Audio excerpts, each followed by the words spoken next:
tandaan nyo, sa lahat ng mga anak na nagsungit sa magulang, nagdabog sa magulang, sinuway ang magulang, isang araw pagsisisihan mo yung ginawa mo. Alam niyo po, lahat ng pangit na ginawa sa magulang, isang araw pagsisisihan ng anak.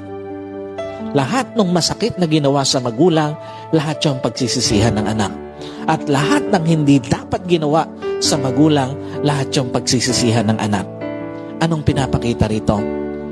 Sa lahat po ng mga anak, bago pa maging huli ang lahat, itama mo na anumang dapat mong itama sa pagtrato sa magulang mo. Bago pa mapuno ng pagsisisi ang pakikitungo mo sa magulang mo, itama mo na ang dapat mong itama sa trato sa magulang mo. At bago pa mapuno ng lungkot yung kwento ng pakikitungo mo sa magulang mo, itama mo na yung dapat mong itamang trato sa magulang mo.